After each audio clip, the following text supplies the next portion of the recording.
नमस्कार। रेणुका रानी सिंह महादेव चैनल में आप सभी का हार्दिक स्वागत है। नरक चतुर्दशी के त्यौहार को छोटी दिवाली और रूप चौदस भी कहते हैं। यह पर्व दीपावली के एक दिन पूर्व मनाया जाता है। इस दिन श्री कृष्ण, यमराज, भगवान वामन, माता काली, हनुमान जी और शिव जी की पूजा होती है। आइए जानते हैं क्यों मनाई जाती है छोटी दिवाली।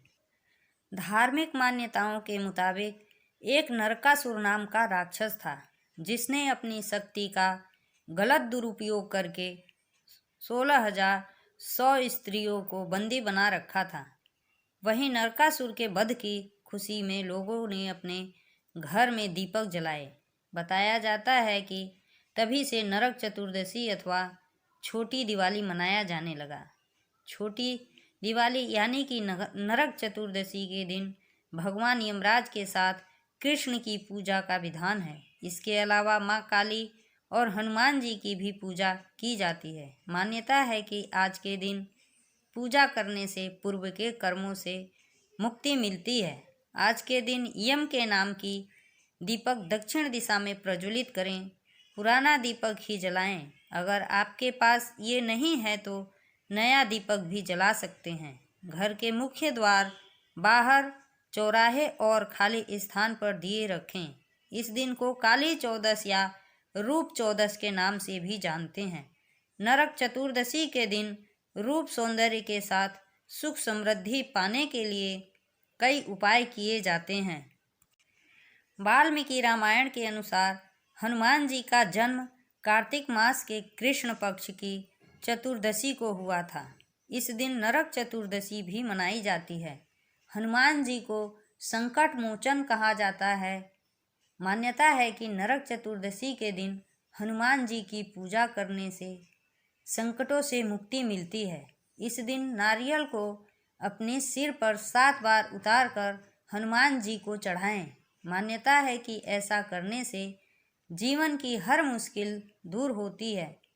इस दिन पीपल के 11 पत्तों पर श्री राम लिखकर उनकी माला बनाएं। बजरंगबली को पहनानी चाहिए। कहते हैं कि ऐसा करने से नौकरी व्यापार में तरक्की मिलती है। पौराणिक कथा है कि कृष्ण अपनी 8 पत्नियों के साथ सुखपूर्वक द्वारिका में रह रहे थे। एक दिन स्वर्ग लोक के राजा इंद्र ने आकर उनसे प्रार्थना की, हे कृष्ण, प्राग ज्योतिषपुर के दैत्यराज भौमासुर के अत्याचार से देवतागण त्राहि त्राहि कर रहे हैं।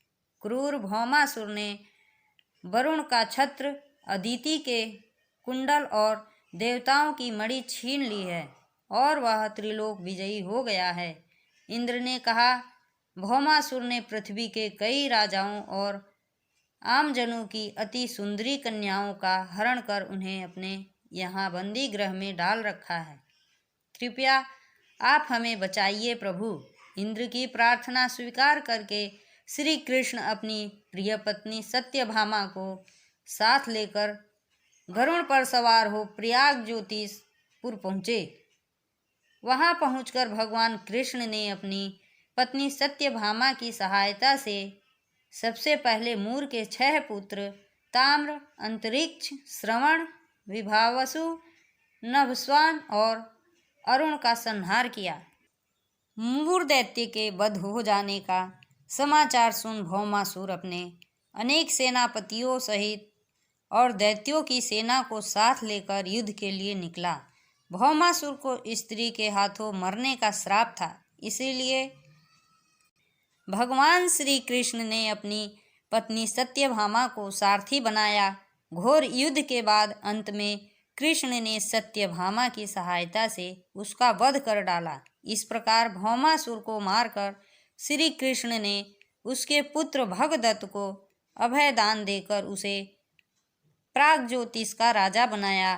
भौमासुर के द्वारा हरण कर लाई गई 16,100 कन्याओं को श्री कृष्ण ने मुक्त कर दिया। ये सभी अपहृत नारियां थीं या फिर भय के कारण उपहार में दी गई थीं और किसी और माध्यम से उस कारागार में लाई गई थीं। वे सभी भौमासुर के द्वारा पीड़ित थी, दुखी थी, अपमानित, लांछित और कलंकित थी। सामाजिक मान्यताओं के चलते भौमासुर द्वारा बंधक बनकर रखी गईं इन नारियों को कोई भी अपनाने को तैयार नहीं था। तब अंत में श्री कृष्ण ने सभी को आश्रय दिया। ऐसी स्थिति में उन सभी कन्याओं ने श्री कृष्ण को ही सब कुछ मानते हुए उन्हें पति स्वरूप में स्वीकार किया। लेकिन श्री कृष्ण उन्हें इस तरह नहीं मानते थे।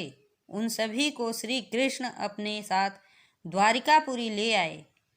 वहाँ वे सभी कन्याएं स्वतंत्रता पूर्वक अपनी इच्छा अनुसार सम्मान पूर्वक द्वारका में रहती थी, महल में नहीं। वे सभी वहाँ भजन कीर्तन, ईश्वर भक्ति आदि करके सुखपूर्वक रहती थी। द्वारिका एक भव्य नगर था जहाँ सभी समाज और वर्ग के लोग रहते थे। भागवत पुराण में बताया गया है कि भौमासुर भूमि माता का पुत्र था। विष्णु ने वराह अवतार धारण कर भूमि देवी को समुद्र से निकाला था। इसके बाद भूमि देवी ने एक पुत्र को जन्म दिया। पिता एक दैवी शक्ति और माता पुण्यात्मा होने पर भी भौमासुर क्रूर निकला।